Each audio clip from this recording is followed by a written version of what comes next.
Ama est l'évangile. Il y a d'abord cette histoire de tour. Quand on construit une tour, on voit si on a assez d'argent. Ça, il ne faut pas un évangile pour le dire, on sait bien. Et puis il y a cette histoire d'armée. J'ai 10 000 hommes, on a versé, on a 20 000. Je vais quand même réfléchir un petit peu si je peux le battre, sinon je vais m'entendre avec mon ennemi. Ça, c'est de la logique humaine, il ne faut pas beaucoup d'évangile pour savoir ça. Et à côté de ça, alors là, si tu veux être mon disciple, renonce à tout ce qui t'appartient. Hein? Si tu veux être mon disciple, prends ta croix pour marcher à la suite. Si tu veux être mon disciple, sans me préférer à ton père, ta mère, ta femme, tes enfants, et même ta propre vie, c'est pas possible. Et encore, je dois vous dire, la traduction liturgique de la Bible a utilisé un adoucissant. Parce que dans le texte grec, il est dit, si quelqu'un vient à moi sans haïr son père, sa mère, sa femme et ses enfants, etc. Sans haïr. Vous savez, moi je suis comme Tintin, capitaine Haddock.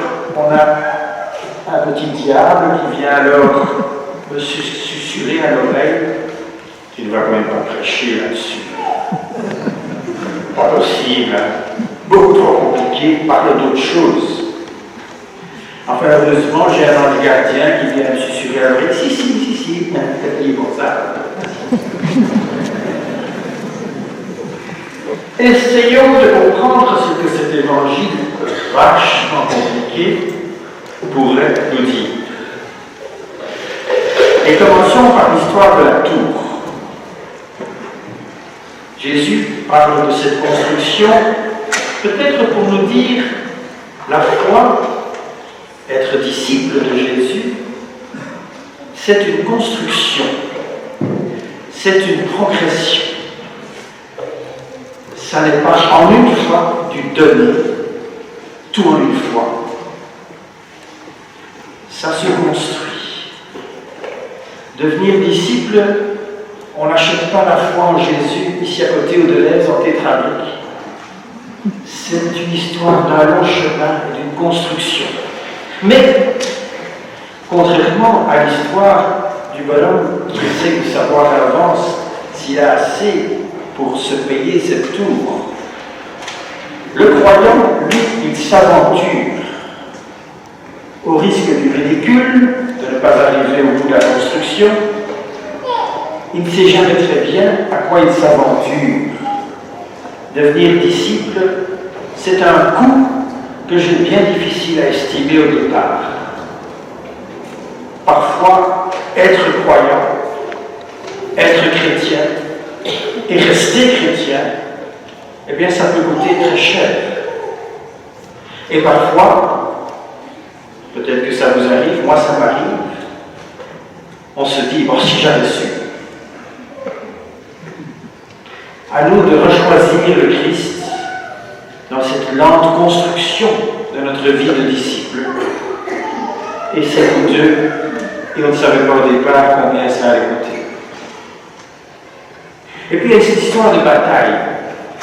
Quand pour nous dire, être chrétien, être disciple de Christ, c'est entrer dans un combat. Et un combat qui, dès le début, est inégal. 1 contre 2, il est vendu. Totalement inégal. Mais contrairement au roi qui se dit, je vais peut-être négocier, le chrétien ne négocie pas. Il va au combat contre le mal. Parce qu'il sait, lui, le chrétien, qu'il sera vainqueur grâce à celui qui nous précède dans ce combat et qui pour nous a combattu, le Christ lui-même. Alors cette deuxième image pourrait nous dire être chrétien, ce n'est certainement pas de tout repos et c'est même mener des combats intérieurs. Des combats intérieurs. Et en apparence, parfois, c'est perdu d'avance.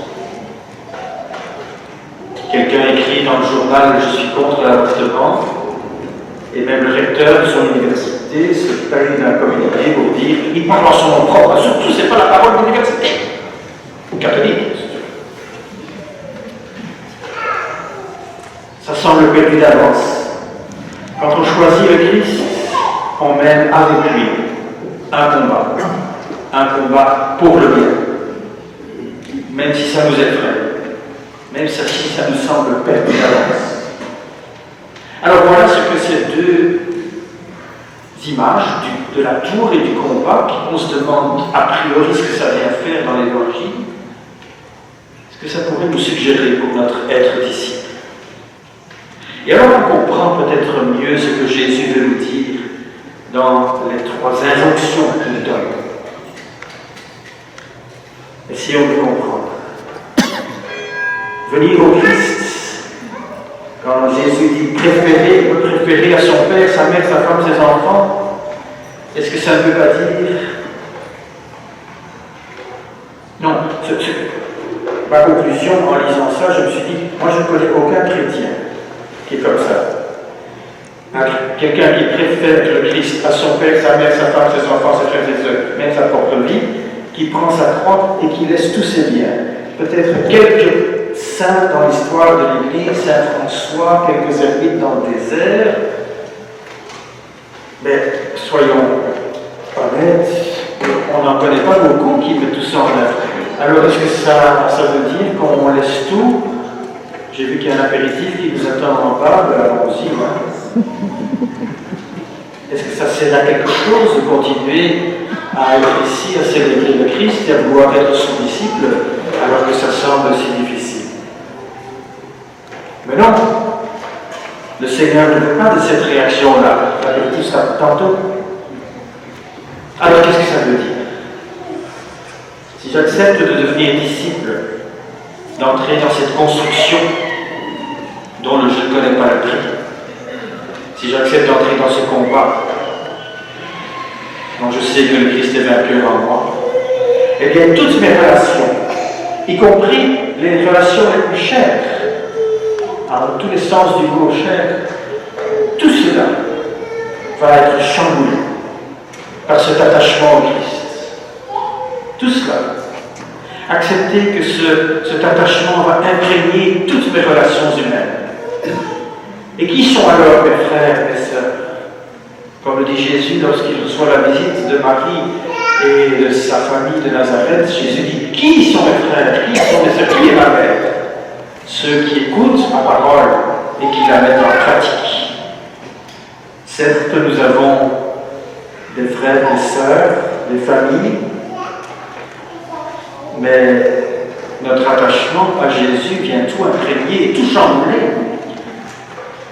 Et nous allons acquérir d'autres frères, comme dans le petit billet à Philémon que nous avons entendu avant l'Évangile. Onésime, il était esclave. Et Paul écrit à Philémon, désormais, comme baptisé, Onésime n'est plus ton esclave. Il est ton frère en Christ. Lorsque nous continuons à devenir disciples du Christ, nous allons acquérir des frères, des sœurs, de nouvelles familles que nous recevons de lui. Et prendre sa croix.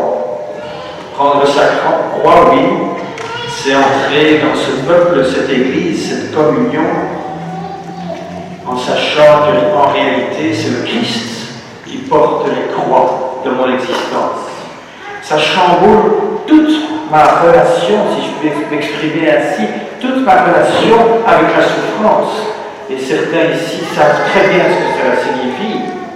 Toute cette peine que je travaille, tout ce que je n'ai pas choisi, eh bien tout cela est imprégné de cette relation du Christ. Et donc chamboulé. Et donc cela ne m'écrase pas, parce que je sais qu'au bout de la croix, il y a la résurrection de celui qui est le premier-né d'entre les morts. Et tout ce que je possède, tout ça devient très relatif. Or, nous savons bien que c'est parfois un absolu ce que nous possédons.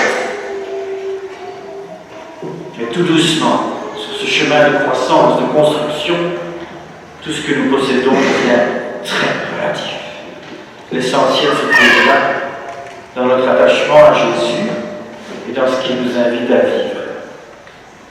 Tout devient subordonné à cette relation.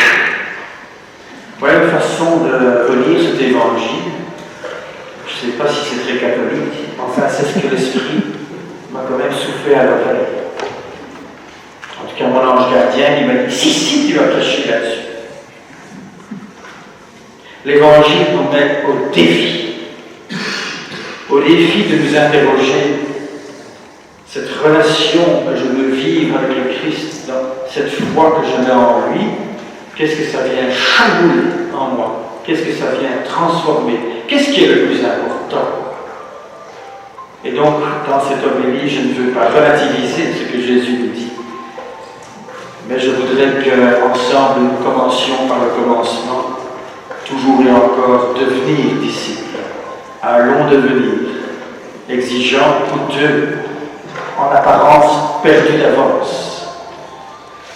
Mais au fil du temps, nous découvrons que cet amour du Seigneur, que nous mettons en lui, parce que cet amour, lui, demeure en nous, transfigure nos vies entières.